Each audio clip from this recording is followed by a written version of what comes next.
They got the giggles tonight. This isn't working this side. I gotta be looking this way.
Well, hello, Sheila. Having a great night. Thank you so much. Thank you so much. Good evening. Bill Taylor here, Monday night in the Kens 5 Digital Center. Hope everyone's having a great Monday night. Blessings to you and yours. It's great to be back in the weather saddle again. Here it is. Yep, riding across the weather plain on the weather saddle. Hope everybody's having a good one. Sheila, we're going to see a little bit of rain. I've got some in the forecast. We'll talk about it. Oh, thank you, Mackenzie. Good to see you. Miss doing it. Hi, Vanessa. Good to see you. Mimi, what up? What up? From Billup. I like it. What's up, Jennifer? Feeling great. Thank you so much. Hey, I want to start out with the heat. Come on. Look at this. 99 in the city today. Several 100s. We had New Braunfels, Floresville, Pearsall, and Cotulla did one better. Del Rio. The feels like today, for us, wasn't so bad. 102 to 103. The humidity was down as we had dew points around 64, 65 during the heat of the day, which always helps. If you get it away from that 70, then you stay away from like 105, 106, 108 type feels like. Those are when we get that dew point upper 60s to 70. Hey, Joanne, all is fantastic. Well, Castor, we've got Hurricane Beryl. That's going to be a strong category. It's almost a Category 5 status tonight. And I think we're going to see some rain off of it. I at least hope. We definitely need some. Aloha.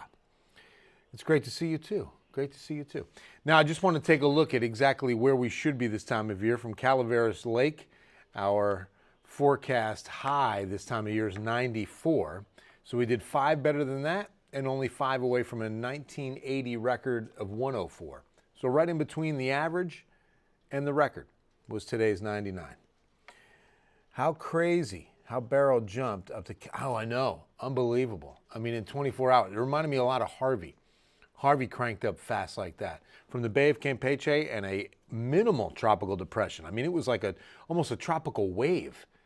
And it cranked up to Cat 4 status before making landfall at Rockport. Opinion of Beryl hitting the Texas coast? It's possible, Sandra. I can't rule it out. I can't rule it out. It's way too early to say, oh, definite, but it's definitely something we have to keep within the realm of possibilities. Before we get to Beryl, something very important that we need your help with, Project Cool. One of the most important initiatives our Ken's Cares project does every year. We do several, but this one is one of the most important and most crucial. This truly is where you can save a life buying a $15 to $20 box fan. Maybe they're a little more than 20 now because of inflation. But either way, we need box fans. Catholic Charities reached out to me and said, listen, we really are almost running out at this point because we've distributed so many. So you buy a brand new one and then just drop it off at any San Antonio fire station. Bring the kids. Maybe they get a little tour of the firehouse. But just please try to get a fan to a fire station and help us out with Project Cool. You can also drop them off at the Guadalupe Community Center. If you've never seen this facility, it's fantastic. They've got a food kitchen, they've got a garden. They do so much for the community. It's right across the street from Lanier High School on Cesar Chavez Boulevard. So you can drop that fan off there too. And that's also where you can pick one up. If you know someone in need, 55 plus or disabled, you can swing by the GCC and pick up a fan between 8:30 and 5:30. All right, let's take a look at Beryl. This storm nearing Category 5 status as we speak. Take a look at this. Winds right now are at 155. She needs 157 to be a Category 5. So we're right there, knocking on the door. The pressure is very impressive, 938 millibars. That went down. It was 944 this afternoon. Dropping to 938 doesn't sound like a lot when you're only talking about 4 to 6 numbers of a drop, but it's significant when you're talking about pressure. As that pressure drops, this storm is getting more and more powerful. It bottoms out. The pressure, it gets lower. Remember, a hurricane is a low pressure center. It's a low pressure area. Look at how well defined that eye is. I mean, you can really see perfect symmetry. You can see a very mature storm that went through the Windward Islands and is now out over open water and strengthening tonight. South of San Juan and cranking through the Caribbean. 21 mile per hour progress is a fast moving storm. Typically, they run about 10 to 12 miles per hour. This one's moving fast. Thank you, Paul. God bless you and yours. Hey, Andy, how are you? Havana, Cuba, visiting. So I need to be concerned? You shouldn't be. I think you'll stay well north of impact, so you're going to be fine. Jamaica's going to be in trouble. The island of Jamaica is going to get almost a direct hit. Probably going to come off just to the south of Jamaica. So let's take a look. First, the steering currents. The weather player that keeps us hot and dry, this big dome of high pressure, the upper level high, this is going to be sliding off to the east. A couple things happen with that. Number one, we get a little bit of a break from the heat. So temperatures will come down a few degrees as we get into later days of this week, like the weekend. And then it'll also uncap the environment a bit. So you don't have as much warm air aloft, and some sea breeze showers could start coming in maybe over the weekend. I don't think we see any rain. No chance of rain through Friday, okay, because the high will still be close enough. What the other factor is, as this high centers up over the southeastern United States, clockwise winds around this high, like you can look and see that they're clockwise around this high. It's going to help steer Beryl into the Yucatan Peninsula and then into the Bay of Campeche and the Gulf of Mexico. So just depending on exactly where that high positions itself is going to be how those upper level winds clockwise around that high pick up that storm and kind of turn it on its outer western periphery. Make sense? So right now you can see the consensus is that this storm comes in central to southern portions of the Yucatan Peninsula. So if you know where Cancun is, Cancun's in the upper right-hand corner of the peninsula. It should come in south of there, but central to southern most likely. As you can see, that this is the spaghetti model. It's an ensemble of all the forecast models showing you the track. And this is what they use to determine, they being the National Hurricane Center, the cone of probability, where we expect this storm to move. And that cone of probability is going to be also where we expect landfall. Victoria's here. Hi, Darlene. I think so, Kevin. It's funny because my sister is flying out to Cancun tomorrow. She lives in the Northeast, been planning a vacation there for a long time. She's in the food industry. She really needs this vacation badly. She was like, are we in any danger? I said, you're not in danger in Cancun. If you're in Cancun, northeast corner of the peninsula. This storm's going to have the brunt of its weather south of there. I can't rule out rain by probably Thursday. You know, Wednesday, Thursday is going to be pretty, chance of rain Wednesday, better chance Thursday, Friday. But with it coming in south, it should only be scattered showers and nothing to really get worried about as far as a direct hit and the biggest impacts of the storm. Now, this is when things change. As the high moves farther east, almost over the eastern Atlantic, okay, or I should say western Atlantic, east of Florida, now you're on the outer periphery and the storm could get caught up and turned north-northeast. And look at how many models are taking it into southwest Louisiana by Tuesday morning. So you can see that the impact for us, if the storm comes in south, which you can also see a pretty good consensus of models going into almost where Alberto went in, right? South of Brownsville, considerably south. A couple of them going into the Texas coast near Brownsville and South Padre Island. So you can tell, again, this doesn't mean that the cone of probability goes from Lake Charles, Louisiana down to, central Mexico.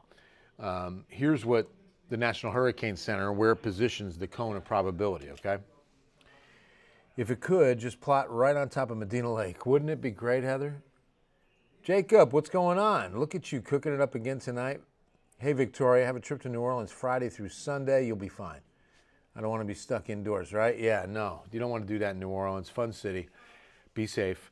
But you'll be fine. You'll be fine in New Orleans. I mean, if you're gonna be out of there if you're leaving Sunday before anything would happen.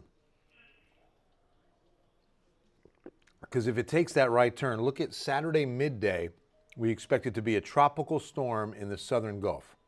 And you can see at that point, that's when we're going to be watching to see if that outer periphery of the high picks it up and with those clockwise winds turns it towards Louisiana, or it just kind of hangs out there and then gets, right up into the southern Gulf of Mexico. Because maybe the high doesn't move as far. See, we're looking at these model predictions assuming that this high moves to that position and what would happen if it did. Now, this is the thing. As this plays out, the high perhaps doesn't move as far east, doesn't move as far west, right? Moves a little farther north. All those small adjustments on something like this can greatly influence where this storm takes its turn or doesn't take its turn, okay?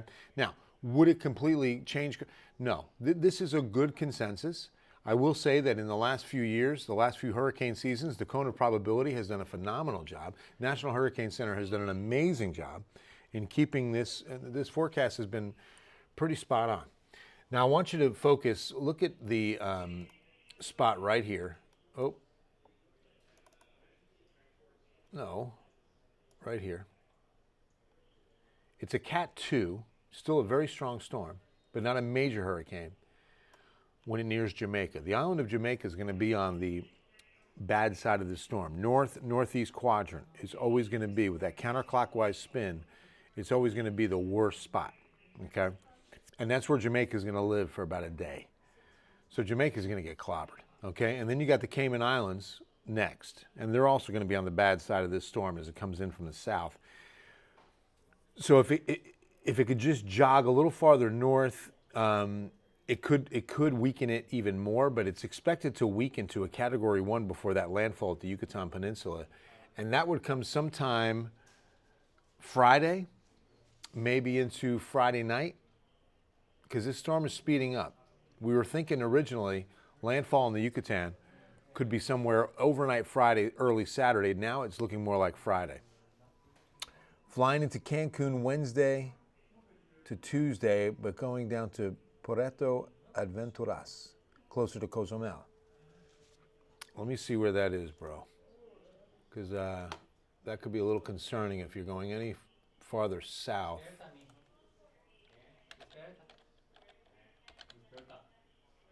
You're still in Quintana Roo. Oh, Cozumel's on, wait a minute.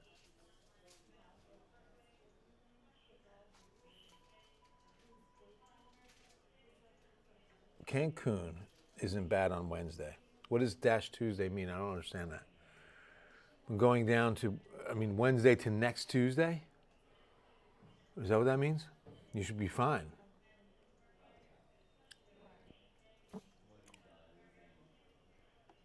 let me put in Puerto or Puerta? Oh, it's still in Quintana Roo.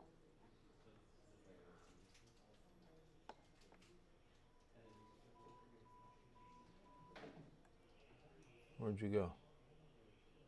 Yeah, see, that's a little farther south. And that would be a little more dangerous.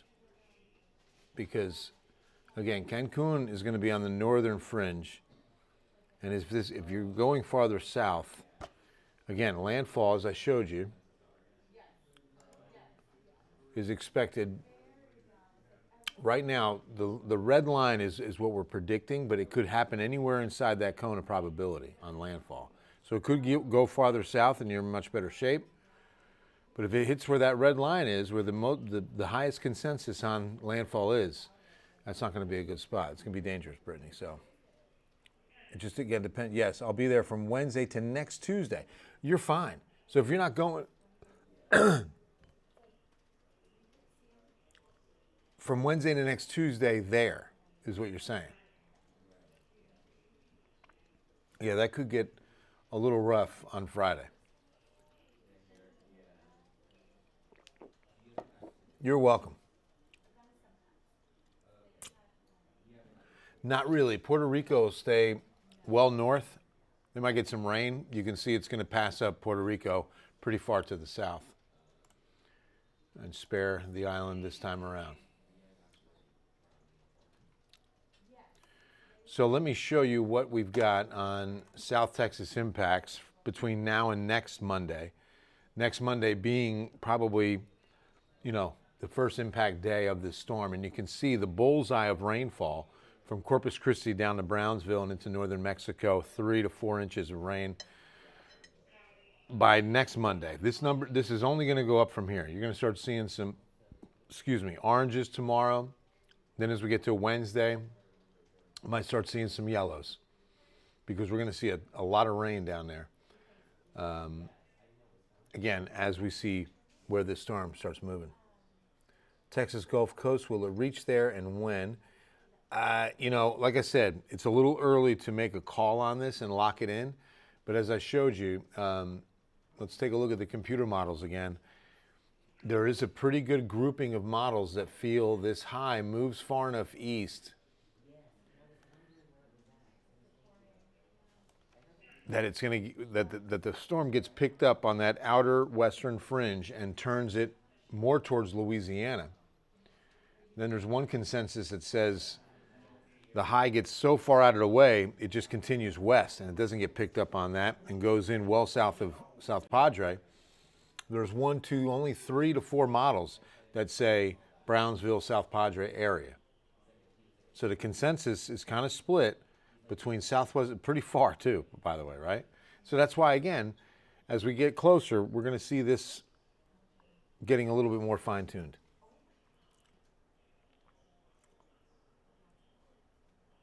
Yes, Brittany, hopefully. Just be safe. You're welcome, Kathleen. Absolutely. By the way, on the heels of this storm, a 50-50 chance that what we're looking at develops into the next named storm, which I believe is Debbie. Let's take a look. We had Chris make landfall in northern Mexico. Hardly anything about it. Debbie is the next storm. Ernesto Ancira will be our E storm this year. Francine was my mom's name. Here's the Francine Rocco Cerrone. Love you, Mom. Can't wait to see you again. All right, guys, let's show you the Ken's 5 exclusive 14-day forecast. What do you think? Y'all like the 14-day forecast? One of the most important things in meteorology was giving people what they want to see. And at first, when we talked about doing a 14-day forecast, I'm going to be honest with you, full disclosure, I didn't want to do it. I just thought it would be too changeable, if that's a word, if that makes sense to you, that we would be adjusting day 10, 11, 12, 13, 14 so much every day as we move closer. There would be so many changes. What would it be worth? right? But I'll tell you, a colleague of mine in Dallas, Pete Delkus, the chief at WFAA, our sister station, put it this way when we talked about it. If we have this information, why not give it to them? And I said that to me was what sold me on going to a 14-day forecast. We have it. We have an idea, okay? As we move closer, we can better fine-tune that idea into a reliable forecast. But if we can show you what's going to happen on the 13th or the 14th, and we have a, right now idea that there could be a 10 to 20% chance of a shower, that it's not a, big washout. The models are not calling for a lot of rainfall, and if that was the case, but we have model data that goes out that far, why not show it to you? Why not give you at least an idea that if you're making plans on the 13th or 14th, maybe have a plan B if that was an 80% chance right now. But right now at a 10% chance, I wouldn't change any plans you're making. And if you're considering making some, I would definitely make them. But one of the other factors that I liked about it was, you remember for years, it was a 5-day forecast. The extended forecast was 5 days. And then we went to 7. And why? Because you, the viewer, always wanted to see a weekend, wanted to have an idea what Saturday or Sunday were going to look like every time you saw the weather. So again, we're a public service. The most important thing we do is keep you ahead of life-threatening weather. But when it comes to why we do what we do, it's based upon our research as to what you want to see when you turn on television news. And so based on that, we went to a 7-day forecast so that you'd always have a weekend up there. Well, then the 14-day makes even more sense in the sense that now we've got 2 weekends for you to look at. Because if we're not trying to hide this information from you, but the reason why we never went to it before, and a lot of stations won't, is because of the forecast confidence once you get past 7 days. I mean, it does drop. But at least if we have an idea, let's share it with you. And you can at least start making plans accordingly. So, impact from Beryl. Beginning really Monday, I think Saturday, Sunday, those are going to be sea breeze showers because once that high gets out east towards Florida, now the Gulf is open and maybe a few coastal showers could manage a trip to San Antonio. That's why it's only 10% for this weekend. But once we get to Monday, Tuesday, Wednesday, those are going to be impact days from Hurricane Beryl.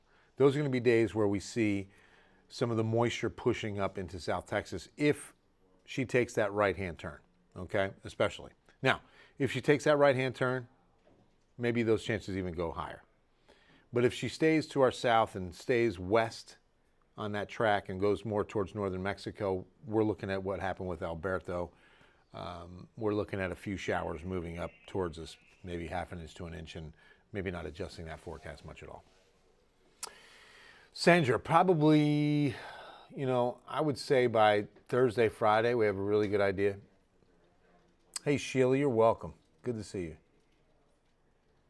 Yes, Felipe, great question about the dust. We've had the dust airborne. Air quality impacted a bit today. We're going to start seeing a decrease a little tomorrow, thins out tomorrow night, and then the dust should be gone by Wednesday. So expect a little bit more tomorrow. Oh, thank you, Sandra.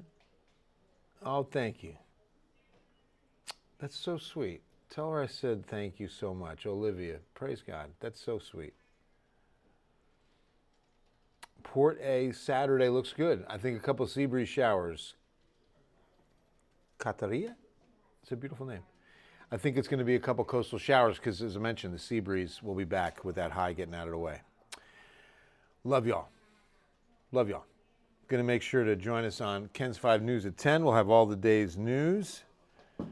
And, of course, a full forecast in case you missed anything this evening. Love y'all. See you at 10. God bless you.